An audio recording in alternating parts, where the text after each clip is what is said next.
Welcome to Conversations with a Wounded Healer. I'm your host, Sarah Bueno. I'm a psychotherapist, teacher, consultant, and most importantly, a wounded healer living and working in Chicago, Illinois.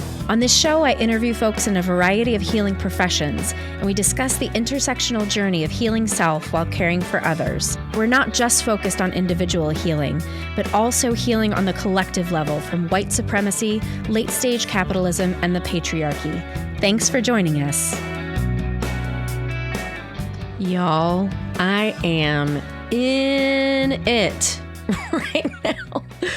Oh my God. I'm standing in my closet where I normally do my recording, and it might sound different because instead of clothing surrounding me absorbing sound, I now have boxes and a lot more empty space that is not absorbing sound. So I am in the midst of moving, as I don't know if I've mentioned on the show yet, but I am like totally bonkers nutso right now and cannot do anything of worth to accomplish anything. And yet here I am recording this intro because the show must go on. And I'm trying to figure out a way to be kind to myself, not show up perfectly, but also feel like I am providing the same level of service and love that I always try to provide in these podcast episodes. So I'm just telling you this because normally I have at least a little capacity to filter myself, and right now I have zero. So I'm just telling you, I'm in it. And the only little nugget of wisdom that I can share right now is just so personal because this is all I can focus on. So I'm moving from a place that I've lived in for 13 years. I just had my 20-year Chicago anniversary, and I'm moving outside of Chicago. I think I've mentioned before here that I'm in the process of selling my business. And the thing that is just killing me right now is I was telling my therapist, like, have you ever been in a taxi with a driver who really loves the brake pedal? And you just kind of keep like, you go and then you like jerk because they hit the brake pedal. That's what it feels like constantly, like this past month with trying to get move details worked out and construction on the new home and selling my business. And all of these, of course, are very, very privileged things for me to be dealing with. And so I completely recognize that. And I have a right to feel absolutely bonkers. And it's really challenging. And it's so interesting because it's bringing up a lot of, like, I can feel these childhood wounds coming to the surface, but I can't exactly name what they are. But there are things around being uncomfortable and not having control of your space. It's just like all kinds of weird shit that this is just where I am. So I'm not going to apologize because my editor, Andrea, always says, don't apologize for things, but I am just real and 100%. This is all I have right now. But I'm just thinking about, these big life changes that are happening for me. And internally, I'm done. Like, I am done with the place that I'm living in right now. I'm ready to move on, but we have this brake pedal that keeps happening. I'm really done running head heart therapy right now, but for many myriad reasons, business sales take a long time. And so there's just all this stopping and starting. And I'm trying to be with, like, the end of the cycle is here. I know that internally. I feel that. Also, my 20-year anniversary of living in Chicago, that cycle is done too. I'm moving to a nearby suburb. And that's what's happening internally. And yet externally, it's all this stop start. So I am just trying to ride the wave. And let me tell you, right in this moment, I'm drowning. I had a full-on temper tantrum this morning because our move plans got changed. But at any rate, this is me being superhuman, not superhuman, but superhuman, and sharing with you all the stuff. So who knows what chaos will join us for intros in the next couple episodes as I try to relocate myself, resituate a place where we can record future podcasts. So thank you for being gracious with me. I know that y'all are very supportive, and I know that you are going to absolutely fall in love with today's guest, because I fell in love with her the first second I heard her speak, and I was like, I'm very excited to have hung out with Rusia Mohiuddin. The people are the source of all power. Rusia's mother raised her children with this as a foundation for understanding the world and what united peoples were capable of doing. Rusia N. Mohiuddin, based in New York, is a master trainer, facilitator, and somatic coach who pioneered the integration of somatics into an organizing framework. Her current mission through Universal Partnership has been developing a holistic model for social justice change work that places it in its center the necessary transformation of social change agents. So please enjoy my wonderful conversation with Rusia Mohiuddin. Hello, Rusia. Hello, my friend. How are you? Good. Welcome to Conversations with a Wounded Healer. Thank you for having me. I appreciate you. Yeah. You're in New York, right? I am in New York, yes. That New York sound that I love. I do have a New York accent, and I have a potty mouth like a true New Yorker as well. Well, then, yes, we are going to get along quite well today. So, Inshallah. Yeah. Would you mind introducing yourself and letting folks know who you are? Sure. My name is Rusia Mohiuddin. I'm the principal of Universal Partnership and the co-director, co-founder of the Mukti Foundation. And in those capacities, I service our movements. And I can't wait to dig in and hear your journey to get there and all the cool stuff you're doing. But just to kind of give listeners a background. So I've been raving about this embodied social justice course that I've been doing with Rev. Angel Kyoto Williams, and you were one of the speakers there. And literally, as soon as you came on the screen and opened your mouth, I was like, I am interested in everything you have to say, just your vibe, everything that you bring to your work. You clearly are, your heart and your soul is in it. And I just resonated with that so brilliantly. You're too kind. Thank you. I enjoyed those sessions. Yeah. It was a good crew. Yeah, it's a good crew. And it's a really, man, it's been such a deep and rich experience. Mm-hmm. Yeah. I'm glad you got a chance to go back and listen to it. I hope it sort of inspired and generated a lot of ideas to really rethink how we're aligning ourselves with this sort of universally reliant order that we exist in here on this living planet. Yeah. Well, first of all, how do you encapsulate what it is that you do? Like, how do you, like, some people will say, I am a therapist. I'm an organizational consultant. Like, what's your title for yourself? It's a really good question. Like most things in my life, I don't do things typically. So I guess in a lot of ways, technically, I'm a consultant. I have a national consulting practice, which is like just a super fancy way of saying I work for myself. Yep. More than anything else. Yep. But unlike consultants, I run programming. So I have annual retreats that I do. I run a 2-year teacher training program that's in its 6th year now. I've created a new model for community organizing called embodied organizing. So I do a whole bunch of sort of trainings around increasing the efficacy of community organizing by being in whole service to community organizers on the front line. So a little takes embodied leadership. It has a somatic framework, and the model uses mindfulness practices, contemplative practices to really center the humanity of the person doing the work rather than centering the labor of the person doing the work. Mm-hmm. So I piloted it for 5 to 7 years, and we officially launched in 2019. So I've been doing a bunch of Leo trainings. So that makes me an atypical consultant. I don't just do gigs with organizations. I do various other things that typically like an intermediary would do, like an intermediary organization that does training and development, individual, collective, etc. And how did you get here? Yeah, I mean, I got here like most of us get here, particularly in New York, I think. This might be a New York thing. I started as a frontline organizer. I did that for about a decade. Then I led a bunch of organizations, founded 2 organizations.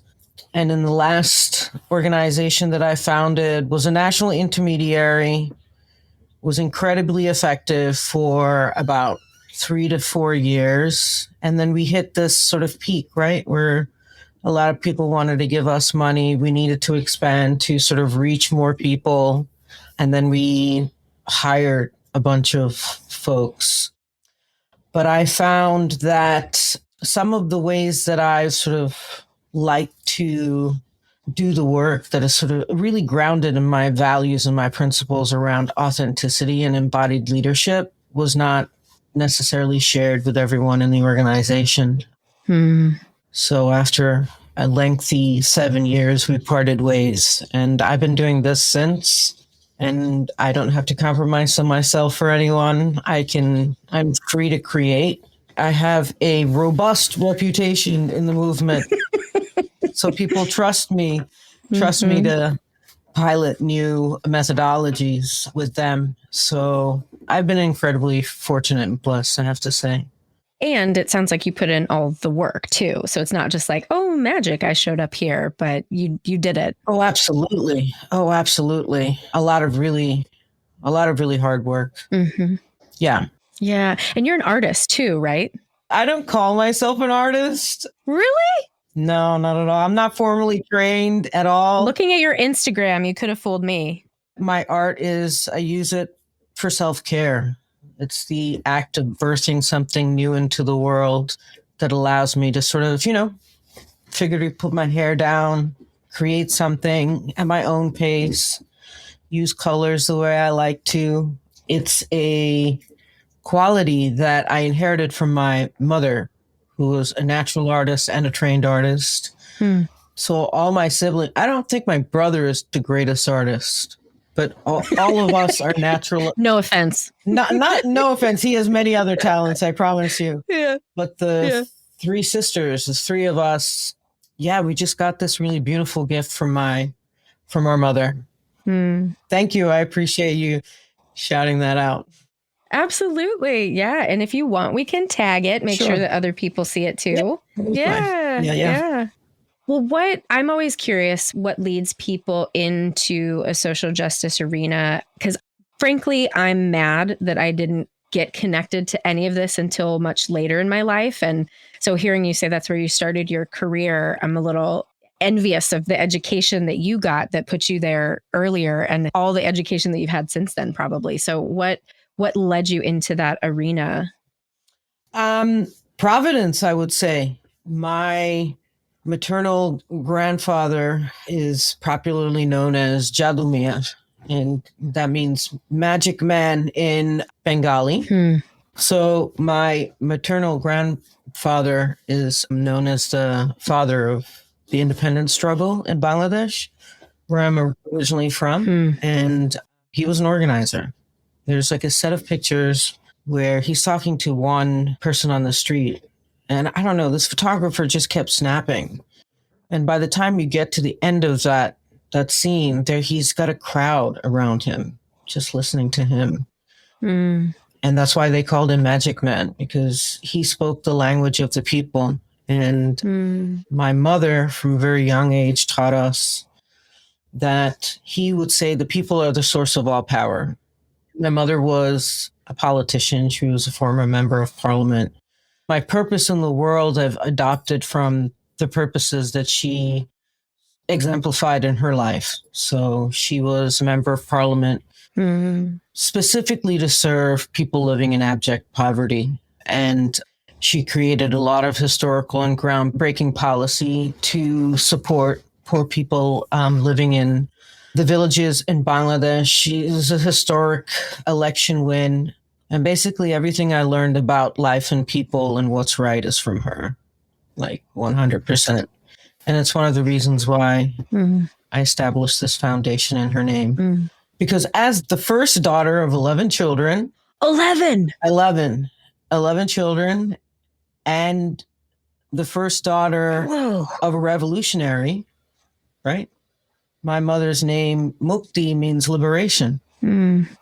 So there's all these like really beautiful, historic, ancestral energy, love that sort of pushed me towards movement work, right? And, the first, I tell this story often, right after college, we visited Bangladesh for my aunt's wedding. And so I came back early with my father. And I was like, God, I got to get a job. Like, I don't have any money. I spent all this time and money on college. And I was like, I gotta get a job.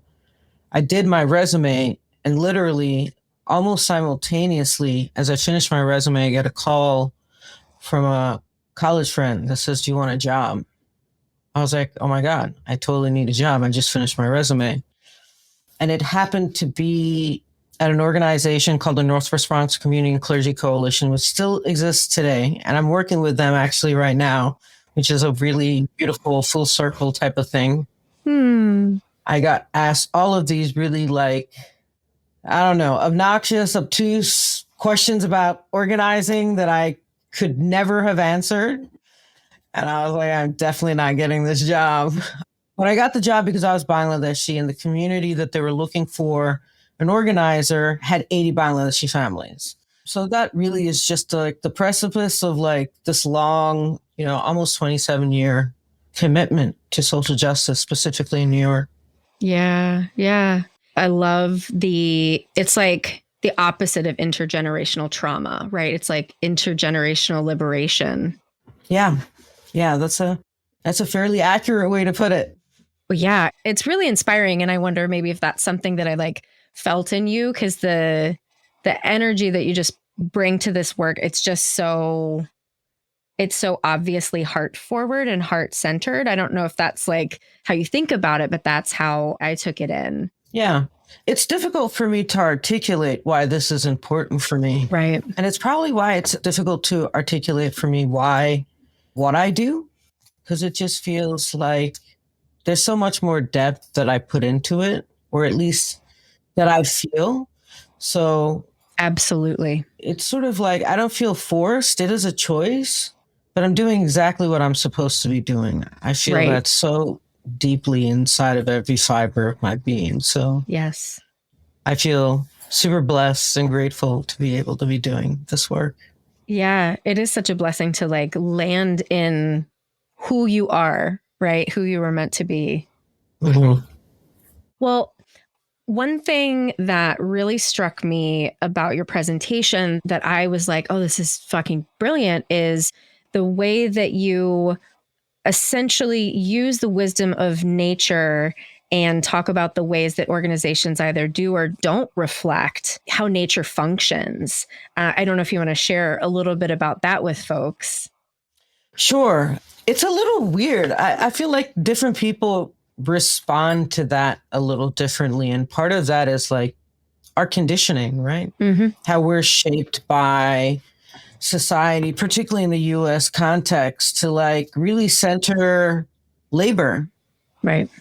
And even in our movements where either directly or indirectly, part of the ultimate longer term vision is to like dismantle these systems that are totally oppressive. And at the heart of that, right, joined at the hip with white supremacy, is capitalism. Right. And it's like, you see the inherent trappings and racism and all the other isms that are sourced in capitalism, yet you burn yourself out because you're centering your labor instead of your humanity. And that essentially, that sort of self-exploitation is like essentially capitalistic, right? So right, in this sort of stream of thought, looking at, particularly during, we're still in this pandemic, and the pandemic has taught us a lot, that we're all connected and we all belong to each other, and no one is safe unless everyone's safe. Yes. Even that person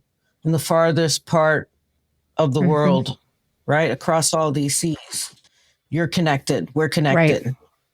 And so wanting to really understand and integrate that type of methodology and how we're building our own leaderships, building collective leadership, building leadership amongst organizations in our movements to say that one, planet Earth is a living being, period. She will defend herself and has. Right. Right. And is. And all the sort of ecosystems on planet Earth are reliant on each other. That we need bees to survive. We need trees. Right. Trees need us. There is an exchange. And then if we distill it further, the idea that our bodies are made up of cells. And when those cells cooperate, they create tissues. When those tissues cooperate, they create organs. And the organs cooperate and creates systems within our bodies. And all of it is reliant upon one another. Like if our liver stops functioning, Mm-hmm. the rest of our organs aren't going to be like, we don't know what's up with the liver. Let's build a border around it. Let's cut it out. Like the body responds in a reliant fashion to say there's something wrong with our systems. Right. It's not just like one part, but we see all the systems see each other as a body, not separated. Mm-hmm. Yet when we think about how human beings, so if the earth is reliant, everything, all the ecosystems on earth are reliant, our bodies and the ecosystems within them are reliant. Why would all this reliancy then create societal systems that are actually unaligned and not reliant on each other? It's actually reliant on the suffering and the oppression of most of us. Right. It's like we didn't do our best to create a world that is aligned with who and how we are on this earth, in this sort of, I could have gone broader and nerded out a little bit more around the universe and then the other universe. And then I was, no, this is too much. Do it. Go. My listeners dig all the shit. So you go as far as you want.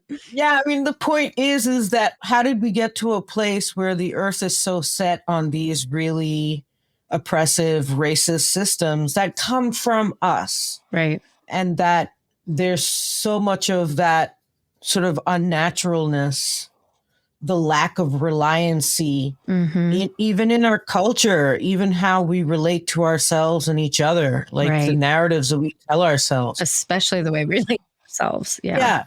Yeah. The more identities we hold, right? Any one individual, the more oppressed that person is, right?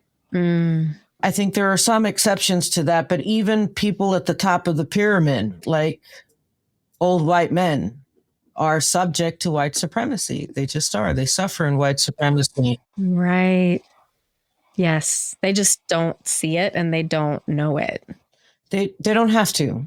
Like, I hate to invoke 45, but here we go. Leader of the free world, the pinnacle of whiteness. Yes. And is a deeply self-loathing human being. 100%. No one that loves themselves does the things or says the things that he's done in his lifetime. Like the dude hates himself. And then he got power to project that hate and inflict an enormous amount of harm, like lingering harm. But that is not a reliant, and it's not necessarily a normal way of being. Like we're not actually built that way. Right. Our bodies aren't built that way.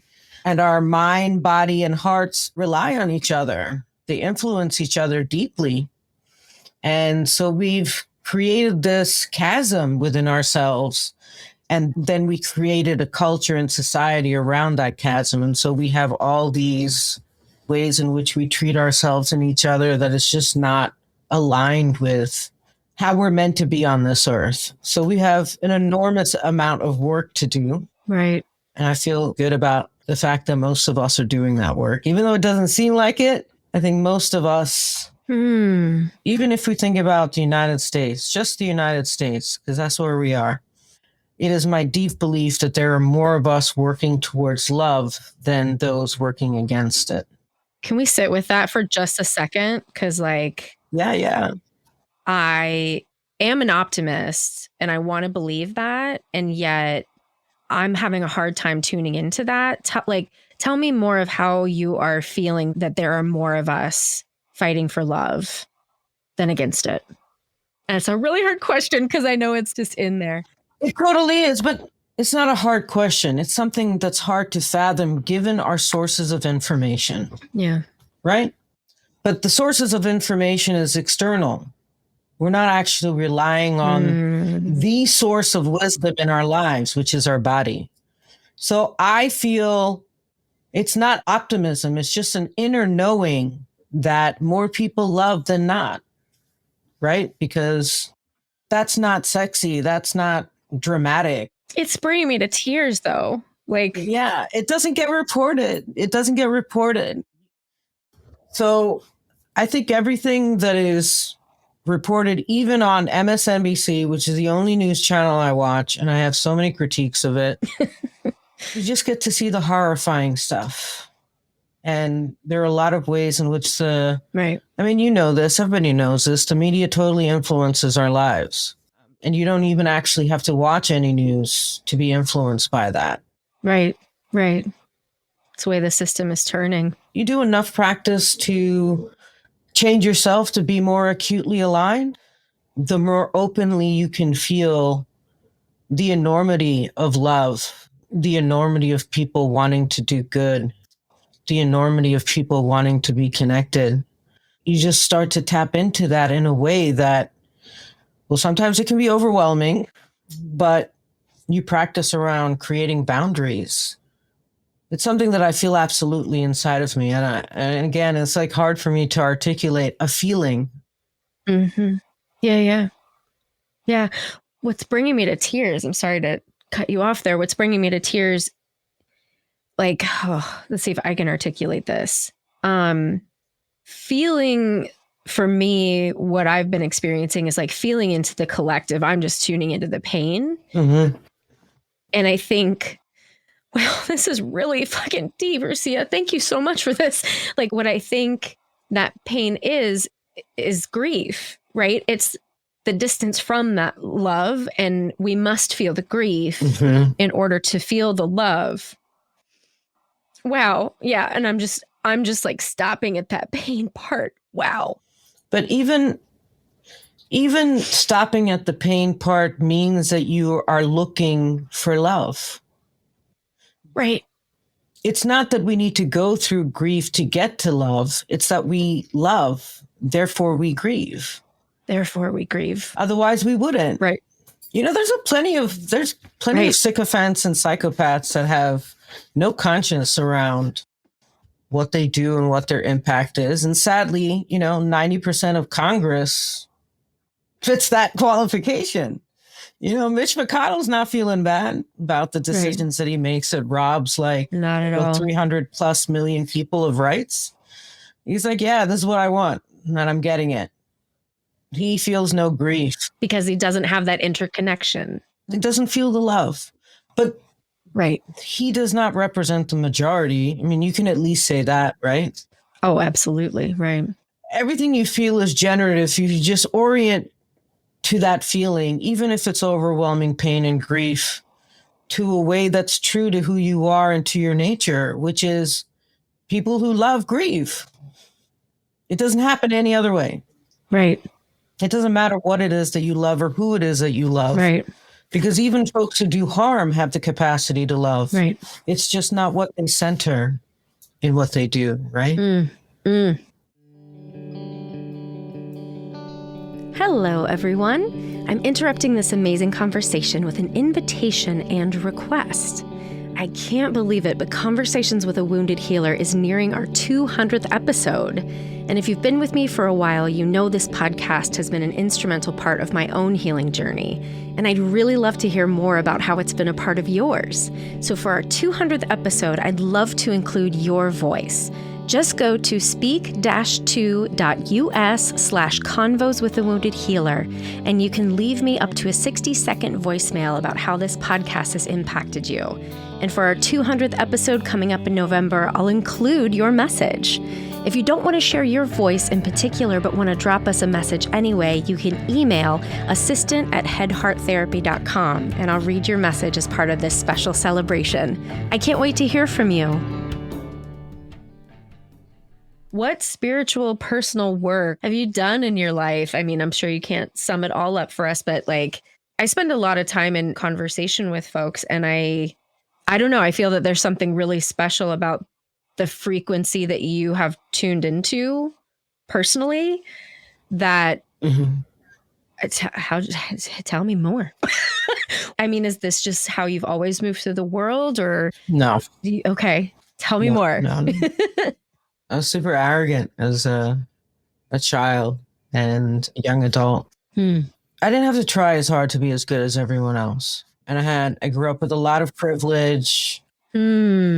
American school system is a lot easier if you spend a whole bunch of years in a British school system, which is a lot more harder and has higher standards. Interesting. So when we finally landed here in New York in 86, because my father was a diplomat, we bounced around a bit. I was like, this is not all that. Yeah. And it wasn't until I got to college where I had a lot of freedom to like really choose what I wanted to study, choose how I wanted to think.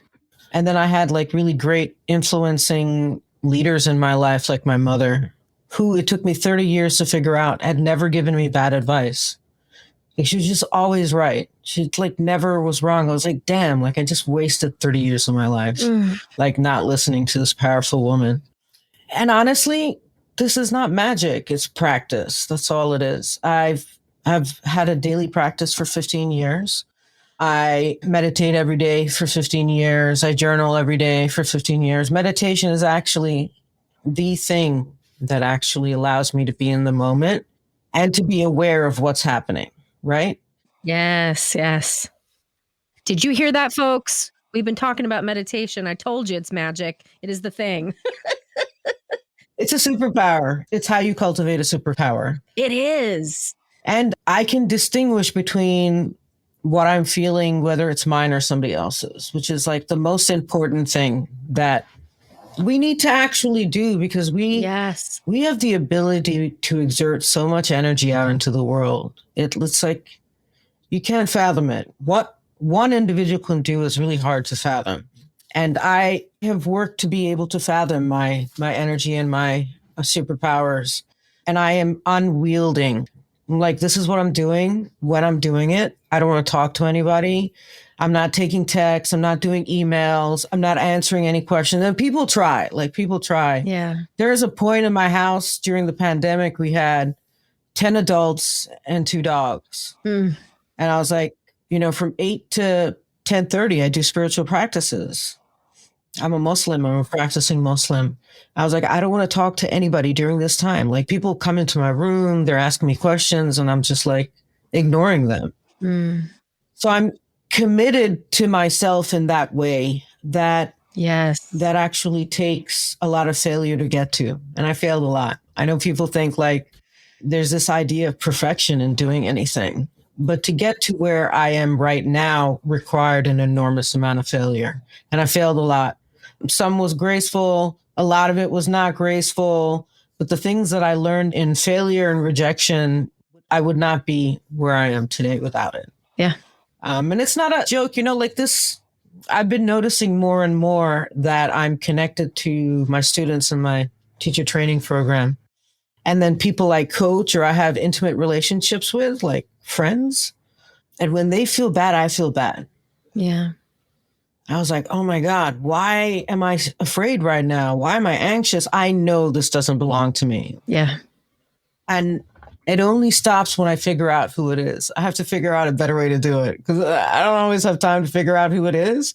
I was like, damn, someone in my circle is like feeling super afraid and anxious right now.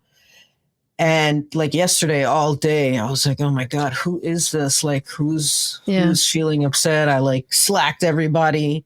And I found out who it was at night. And as soon as I found out who it was, it just sort of dissipated. That's not magic. That doesn't require like years and years and years of something. It requires a daily meditation practice. Maybe 5 minutes is really all you need. An embodiment. Yeah. So I know that I'm not thinking like, oh my God, why am I afraid? Why am I anxious? I was like, okay, I'm feeling these things in a really intense way. And it feels different when I'm anxious and afraid. Yes. Mm-hmm. And I know that it doesn't belong to me. Yeah. And then I can reach out to whoever it does belong to once I figure out who it is. Usually it happens right before a coaching call, right? Or like a new coaching call where someone will be like, oh my God, I was so anxious. I'm like, oh, so you were sending me all that. Okay. Good to know. Good to know. Well, if I can throw in for just a second, because the way that I would hold that, like I've been doing a little witch training, and it's funny that if you're going to practice witchcraft, the first thing that all of them will tell you is you have to meditate regularly. And I've been doing it for I think 6 years now. So I'm totally on board. But the way that you describe that, I hear that as a psychic gift. And the thing is we've been putting that sort of stuff in this magical, mystical category that we don't know why it happens. It happens because embodiment. It happens because you are in tune with yourself and the world around you. Everyone has access to these gifts. And that's why they say that, because it's true. Yeah. You just have to slow down. You just have to listen.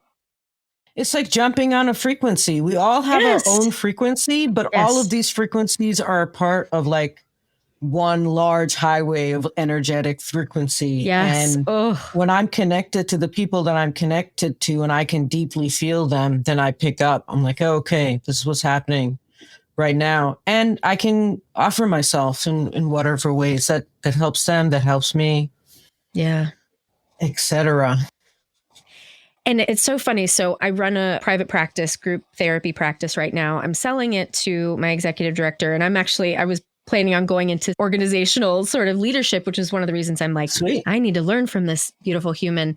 And I've been thinking about what is it that I think has made me an effective leader. And it's what you're sharing is this being able to tune into whether something's mine or something someone else's. Mm-hmm. And then once we have that information, it's a lot easier to know what to do with that than, everyone running around blaming other people or being defensive and whatnot. And that's to be a leader and have that skill.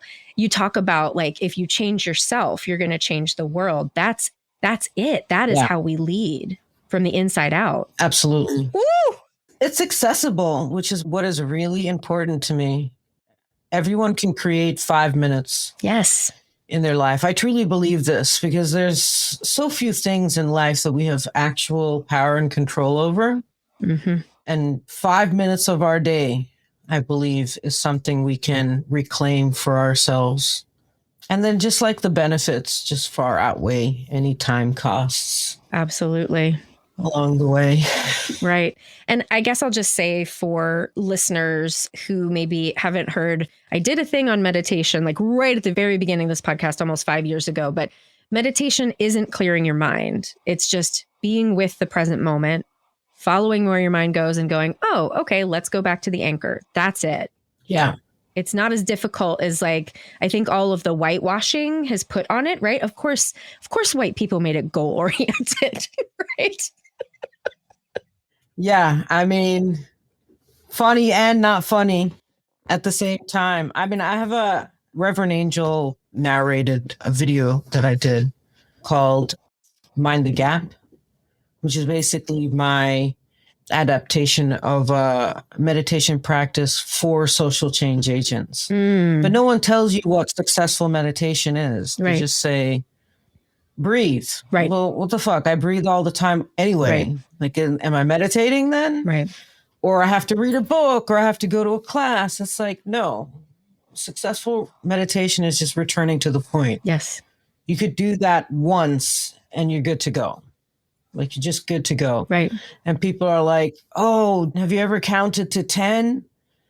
I'm like, yeah, I've counted to 10 and then surpassed that because my brain is just girl, keep counting. So, because I don't know what you're doing. This feels unsafe. Mm-hmm.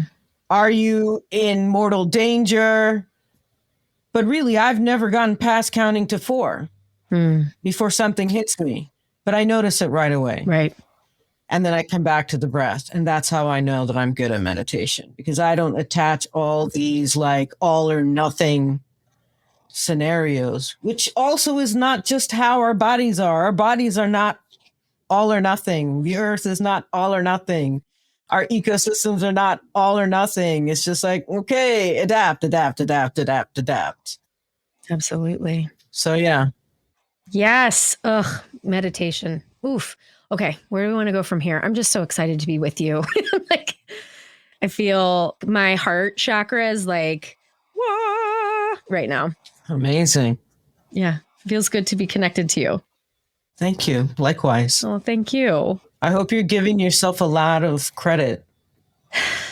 Say more. How you feel is what you're allowing yourself to feel. Oof. We often say like, oh my God, Rusia, I feel so great. Thanks. Like people thank me for the work that they do all the time. Like, dude, I did nothing. I literally did nothing. It's like we're in a room together and all I said was like, what if there's another door? Right. You found the door, you opened the door, you walked through the door, you did all the work. Right. So should you be thanking me or should you be thanking yourself? So I'm going to take that one step further and say relationship, right? Because it's just like the therapy relationship, I think is what we're talking about, right? My clients say, thank you for everything you've done. And I say exactly the same thing to them. I didn't do anything. But what I've been trying to allow myself to sit in is that it was the synergy of the relationship. It was the connection that we built together. And yes, each of us being able to express love, take in love, that makes it magical. I think that's absolutely correct. Absolutely right. It's a little nuanced in the work that I do, particularly in coaching, particularly in training, is that I don't want people to have the narrative or even the thought or feeling that they need somebody else to get to where they got to. Yeah. Same in therapy. Yeah. I just want them to know. I was like, it's you. You chose to come here. You chose to do the practices. You chose your change path and you walked that path and you're walking that path. And you don't need anybody to be the living embodiment of your values. Right. You only need yourself and the desire to want to do it. Right. And practice. Right. And practice. Right. Right. And practice. Right. Well, and this leads to the question, and I'm very curious your answer. Do you consider yourself a healer in the work that you do? I've been told by spiritual people that I have a lot of energy for healing and that I should do something about it and I certainly have healing methodologies that are integrated into my work. I don't necessarily see myself as a healer. I mean, the closest word that I could find is a catalyst. Yeah, I like that. Like that thing before the spark, right? I don't know what that thing is. Something. Yeah. Well, in astrology, they talk about like Aries is that. A lot of people think that Aries is the fire, but it's the thing. It's the ignite. I'm not in the right tense for it, but the ignition. Yeah, I guess. Yeah. I don't know what it is. It's that unnameable thing that we can't seem to put our finger on right now. Right. Right. Yeah, it's just so tiny. It's just so tiny, but right. It has to mix with whatever somebody else is bringing to create the spark, right? Right. Yeah. You can't just have one piece of flint. You have to have the other, right? Yeah, I mean, I feel like there are real healers in the world. I believe in that. I've had the privilege of seeing a lot of people and being around and learning from a lot of people that are real healers. I also just think like these titles sort of attach something that most folks find inaccessible. Right. I'm really just like some chick that decided that was going to like, I wanted to live a really authentic life. I wanted to do it on my own terms. Yeah. I didn't want to compromise myself for anything or anyone.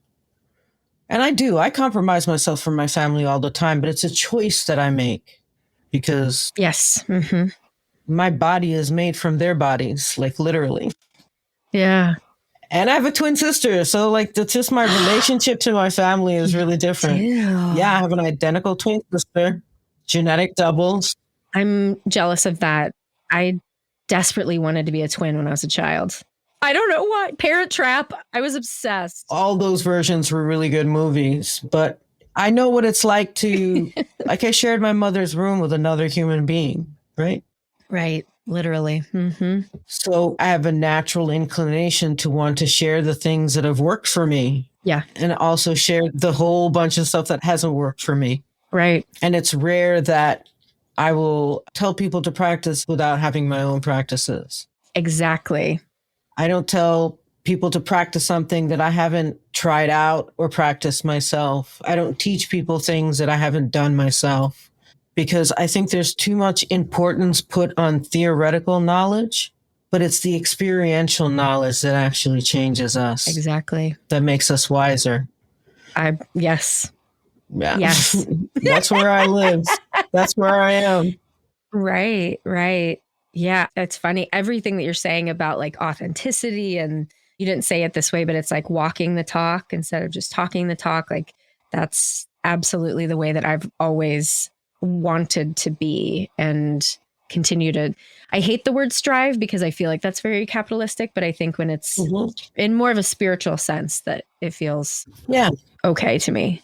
I feel okay with strive. It's like your vision. You're reaching for it. Yeah. Yeah. Why not? Well, how about the term wounded healer? How does that sit with you?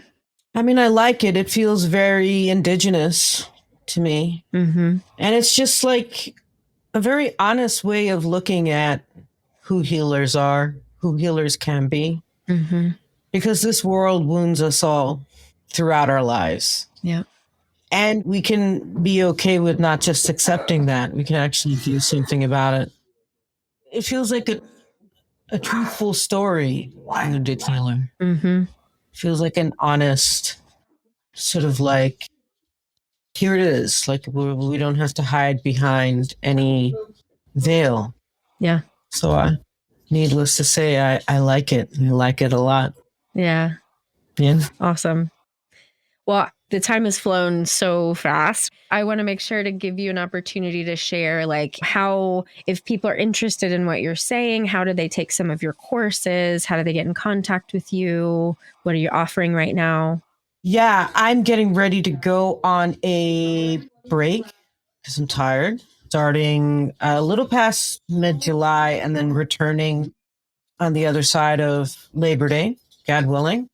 I don't hide anything. My number, my email, everything that I offer, all my writings, they're just on my website. Like if you spend any short or long amount of time on my website, you'll find a whole bunch of stuff. You can reach out to me. I take the act of people reaching out fairly seriously. So I always respond to my emails. Mm-hmm. And I have a few things that I'm looking to do in the fall. I'm just trying to balance the whole virtual versus in person. And I haven't landed yet, but that's a good way to be like, what's she about? What's she doing in the world? What else is she doing in the world? So that's a good place. Universalpartnership.org. That's a good place to go. Check me out. Yeah. And I am even more excited now for the Embodied Social Justice Leadership track that I signed up for and will be spending 2 weekends with you and Stacey Haynes, right? Yes. I am. Yeah, I have like butterflies in my stomach now about it. I'm so excited. The depth track should be, I put a lot of love into it. Stacey put a lot of love into it. We've worked together before. So inshallah, y'all will get some doses of good collaboration and some juicy stuff. I bet. Yeah. Well, thank you. And I'll thank myself, right, for being open to feeling all the feelings today. But seriously, thank you for your time and just everything that you are. It's like, it's not what you're doing. It's sort of just, you're just you, and being the most you that you can be, you're creating a lot of positive ripples in the world. I hope so. That's kind of you to say. Thank you very much. I appreciate you. Thank you. Thank you. Thank you to Rusia for being a guest on today's show. To learn more about Rusia and her work, you can visit us at www.headhearttherapy.com/podcast. As always, thanks to Andrea Klunder and the Creative Imposter Studios for editing, to Liam O'Donnell for our album art, and to Ben Mueller for our theme music. Until next time, bye-bye.